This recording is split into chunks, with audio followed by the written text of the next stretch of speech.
All right, so as I mentioned in class yesterday, we are now going to move into the early stages of your final project, which is a group project. Remember, this is the only assignment you have to do outside of class, and it will require some time on evenings and weekends to watch and prepare your film. The purpose of this assignment is to culminate the core study. You've learned all of these different terminologies, you've seen them applied to different films. Now we're going to see if you can apply that on your own. So you're going to work in groups of 3 to 5 students to analyze, meaning pick apart the film, talk about the hows and the whys, and review, which is where your own personal evaluation and criticisms come into play. Exactly what we've been doing in class. So did you like the movie? Did you not? And what about the movie can we appreciate and understand?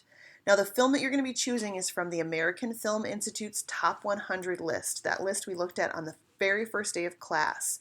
You need to select one film that no one in your group has seen before because we want this to be a new, fresh movie viewing experience. And additionally, no two groups can have the same film title. So it'll be good to talk to each other, and if you have a movie in mind that you really, really want to do, claim it before others can so we don't have any duplicates.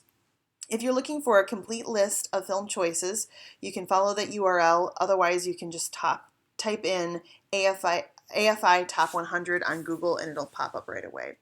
Now, I do not have access to all 100 films. I have quite a few in my office that I'm willing to lend out to students, but great places to check. Some of them are on Netflix, not a lot, but a few.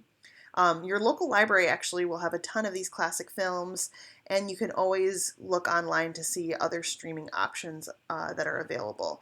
Some of you might even own some of these or have your parents have some of these too, so just consider your resources.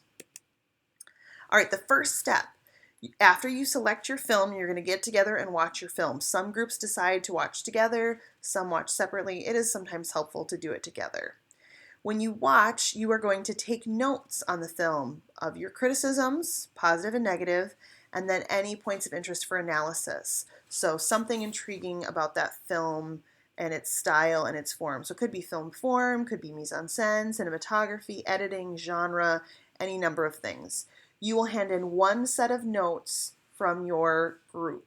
I would suggest having at least a page or two per person. That's a great way to divide the labor. After you watch your movie, you've taken notes. Now you're going to develop 3 thesis statements. And these thesis statements are going to be potential areas to explore for your project, for your presentation.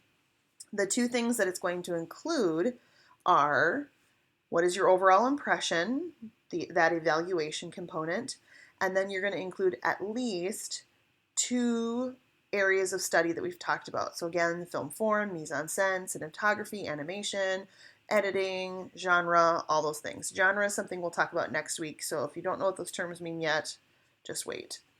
On the bottom of your screen, you'll see an example of a thesis for the film The Godfather. Francis Ford Coppola's The Godfather is a cinematic classic due to its compelling cinematography and classical use of genre. So there you can see we enjoyed the film because I called it a cinematic classic, and the 2 areas of study are cinematography and genre. When you've made all 3 of your thesis statements, you're going to narrow it down to 1, and that 1 is what your final project will reflect. Once you've created that area of focus, now you're going to turn it into a presentation of some sort. Because this is a film class, a class about media, I am expecting every group to use media in some way, shape, or form.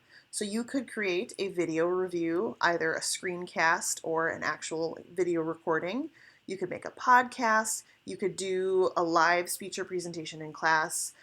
I definitely encourage the use of video clips and talking over those video clips to kind of explain what it is we're seeing, what it is that you took out of that film. The presentations themselves should be between 7 and 10 minutes in length, which seems like a lot, but when you think about all that you have to cover in your film with everybody participating in it, it's actually not that much time at all. And all group presentations will happen on the day of finals, which is Wednesday, November 29th for this class. The rubric is on your screen, and I'll go over this in a little bit more detail here, but you can see the point breakdown. This is a 100-point project, so definitely very weighty for your grade in this class. Don't, don't neglect this project. I've seen students' grades change in the past because of this. You'll notice that the content's the most important thing. 30 points for your notes, your thesis statements, your analysis, and then fewer points for the professionalism of your presentation, group work. At the end of the process, everybody will do an individual write-up. You'll see at the bottom of the screen, individual write-up of group process. Each person there will give a paragraph or so explaining the distribution of labor, who did what, and how the group functioned as a whole. So if something happens and you end up doing all the work, or somebody else ends up doing all the work, that's where I kind of learn how that group process worked. But first things first, before we jump into project mode, today I'd like you to figure out who is going to be in your group. Remember, aiming for 3 to 5 people. If you decide to work alone, that's fine. Just remember that you'll have a lot to do on your own. It would be a good idea to exchange contact information with people in your group. Get each other's cell phone numbers, email addresses, things like that. Every year I have students who say, well, I couldn't get a hold of this person because I didn't have their phone number. So exchange contact information. Compare schedules. We're getting close to the end of finals. Things are only going to get more busy for people. So talk to each other about what your availability is. Maybe schedule a first meeting date so you know that this gets taken care of sooner rather than later. And then once you've done all that, compare your movie viewing lists, decide which film, and then locate where you can actually get your hands on that film. My goal is that when I come back tomorrow, you guys all have groups, you all have films, we're ready to go, and we can start looking at student models. I'm sure there'll be a lot of questions. This is just only surface level right now. So hold on to those for Friday, and hopefully looking at those models will help clear that up.